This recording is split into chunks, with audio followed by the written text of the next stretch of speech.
Siapa yang tidak kenal kawasan ini? Jantung kota Jakarta, Bundaran HI, tempat yang sangat ikonik, dibangun pada tahun 1962 dengan monumen atau tugu selamat datang karya pemahat Edi Sunarso. Monumen selamat datang merupakan salah satu landmark bersejarah di Jakarta. Bundaran HI dan Hotel Indonesia adalah satu kesatuan yang sekarang berubah namanya menjadi Hotel Indonesia Kempinski. Bundaran ini terletak di tengah persimpangan Jalan MH Tamrin dengan Jalan Imam Bonjol, Jalan Sultan Syahrir, dan Jalan Kebon Kacang. Tempat ini paling banyak diabadikan dalam bentuk foto atau video, apalagi pada era digital seperti sekarang ini. Hampir semua orang, khususnya wisatawan yang melalui tempat ini, tidak akan melewatkan momen berharga untuk selfie atau ambil foto dan video Bundaran HI. Tapi di balik kemegahan Hotel Indonesia Kempinski, berdiri Mall Grand Indonesia, Menara BCA, dan Kempinski Private Residences. Ada sebuah drama besar tentang sejarah, arsitektur, dan aset negara yang sedang berlangsung hingga saat ini. Mau tahu kisahnya? Ikuti penelusuran saya sampai habis.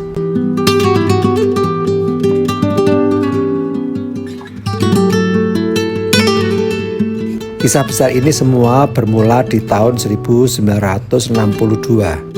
Indonesia baru saja merdeka pada 17 Agustus 1945. Artinya usia Indonesia baru 17 tahun, masih remaja. Presiden Soekarno punya ambisi besar, ingin menunjukkan wajah Indonesia yang modern pada dunia melalui perhelatan Asian Games keempat di Jakarta.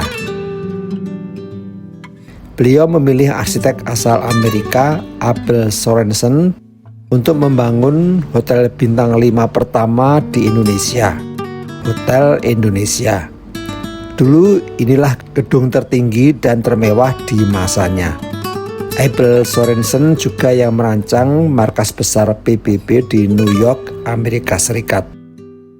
Gedung hotel menempati lahan seluas 25.082 meter persegi dan terdiri atas 2 sayap gedung yang membentang di sudut barat daya Monumen Selamat Datang. Bangunan gedung terdiri dari 2 bagian, yaitu Ganesha Wing 8 lantai dan Ramayana Wing 14 lantai.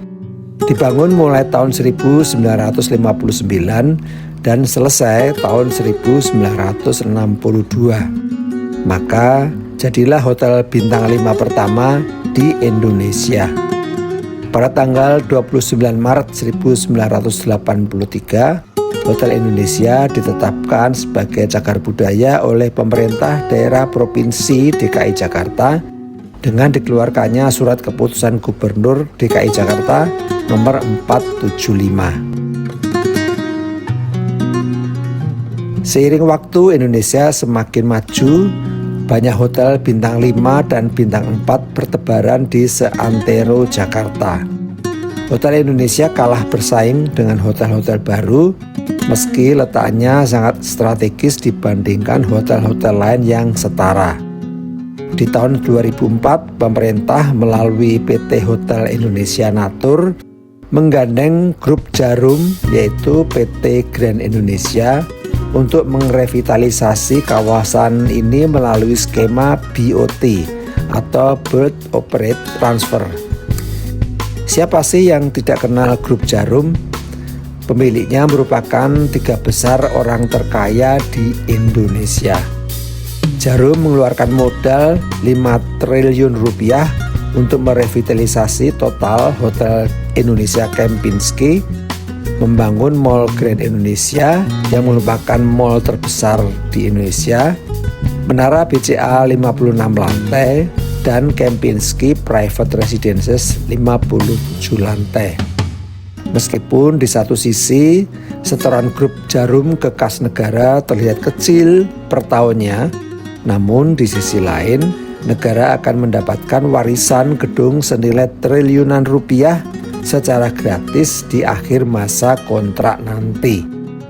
Pertanyaannya, apakah nilai gedung di tahun 2055 sebanding dengan hilangnya potensi pendapatan negara selama 50 tahun?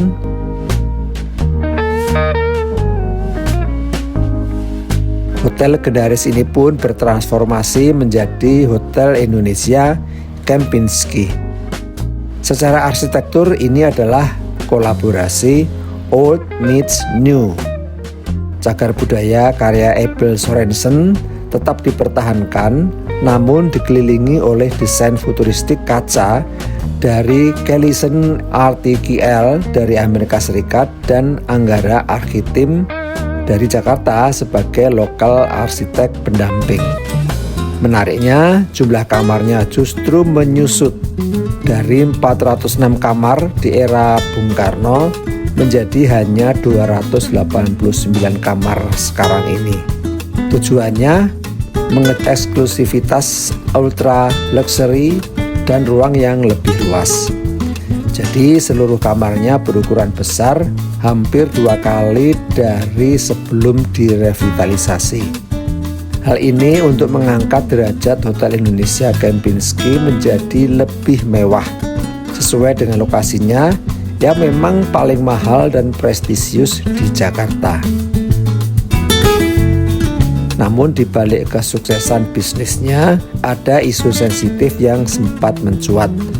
Kontrak BOT yang awalnya 30 tahun diperpanjang menjadi 50 tahun hingga tahun 2055. Kompensasinya, kabarnya sekitar 400 miliar rupiah untuk perpanjangan 20 tahun. Kalau kita hitung sederhana, itu hanya sekitar 20 miliar rupiah per tahun atau 1,67 miliar rupiah per bulan. Besar atau kecil ya? Untuk lahan seluas 15 hektar di Ring 1 Jakarta, angka ini tentu mengundang tanya.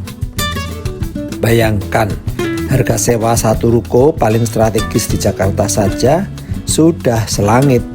Apalagi satu kawasan superblok yang isinya mal mewah dan gedung perkantoran setinggi 56 lantai. Isu ini sempat ramai diperdebatkan dan bahkan sempat diselidiki, meski akhirnya dinyatakan sebagai ranah perdata.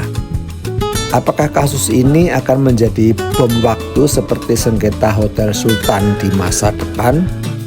Saat kontrak habis di tahun 2055 nanti, apakah negara bisa mengambil alih sepenuhnya atau kita kembali kalah dalam negosiasi bisnis?